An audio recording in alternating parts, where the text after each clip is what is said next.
मुंबई गोवा महामार्गावर परशुराम घाटामध्ये माशांची वाहतूक करणारा एक ट्रक उलटला। वाहनावरचं नियंत्रण सुटल्यामुळे ट्रक रस्त्याच्या बाजूला उलटला, तर ट्रक मधनं पडलेले मासे घेऊन जाण्यासाठी नागरिकांची प्रचंड झुंबड।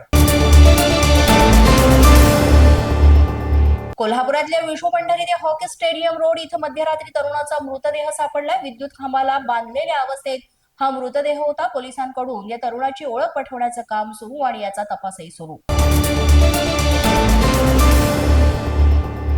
7 वर्षाच्या चिमुकलीवर अत्याचार करायचा प्रयत्न करण्यात आलाय। कोल्हापूरच्या कात्यायनी ते गिरगावच्या दरम्यानच्या रस्त्यावरची ही घटना आहे।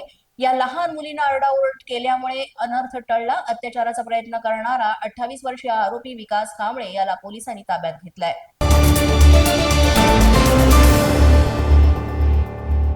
संसदेचे हिवाळी अधिवेशन आजपासून सुरू आहे। 19 डिसेंबर पर्यंत चालणाऱ्या हिवाळी अधिवेशनामध्ये सरकारकडून 14 विधेयकं मंजुरीसाठी सादर केली जात आहेत। काही विधेयकांवरून विरोधक सरकारला घेरण्याची ही शक्यता वर्तवण्यात येते।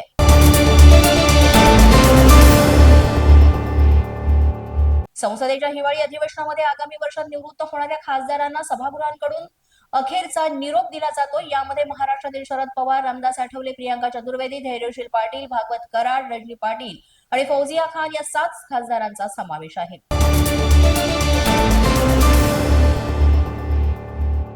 लोकसभेमध्ये विश्वविजेत्या भारतीय महिला क्रिकेट संघाचं अभिनंदन करण्यात आलं। तसंच अंध T20 महिला विश्वचषक विजेता भारतीय संघ आणि कबड्डी महिला विश्वचषक विजेता संघ यांचं देखील अभिनंदन करण्यात आलेलं आहे।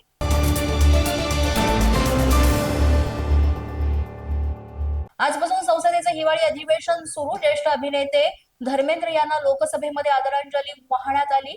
24 डिसेंबरला धर्मेंद्र यांचं निधन झालं होतं।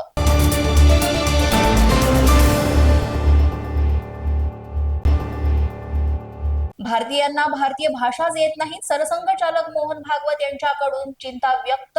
संस्कृत शिकवण्यासाठी अमेरिकेमधील प्राध्यापक इथे भारतात येतात। आपण त्यांना जे शिकवायला हवं ते आपल्याला येऊन शिकवतायत, ही अतिशय खेदजनक बाब आहे। त्यामुळे येणाऱ्या पिढीला देखील आपल्या भाषा नेमक्या कोण शिकवणार हा एक प्रश्न आहे।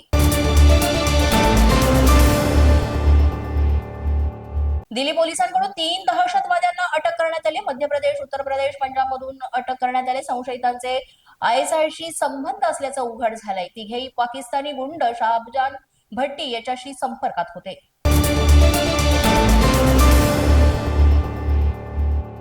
दिल्लीमध्ये लाल किल्ल्याजवळ झालेल्या स्फोटाच्या प्रकरणी NIAची आरोपींच्या घरांवर छापेमारी।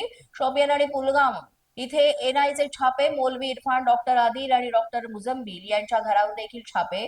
पोलीस माझा न्यूजच्या बातमीपत्रात आज इतकंच। तुम्हाला आमचं बातमीपत्र कसं वाटतंय याबाबत अवश्य अभिप्राय कळवा। यासाठी पोलीस माझा न्यूजचं YouTube चॅनल सबस्क्राईब करा। तसंच आमचं फेसबुक, इंस्टाग्राम आणि ट्विटर अकाउंट फॉलो करा। अधिक माहितीसाठी आमच्या www.policemazhanews.com या वेबसाईटला भेट द्या। आमचे अधिकृत प्रतिनिधी व्हायचं असेल तर स्क्रीनवर दिलेल्या क्रमांकांवर आजच संपर्क साधा। आजच्या बातमीपत्रात इतकंच। पुन्हा भेटूया पुढील बातमीपत्रात। तोपर्यंत पाहत रहा पोलीस माझा न्यूज।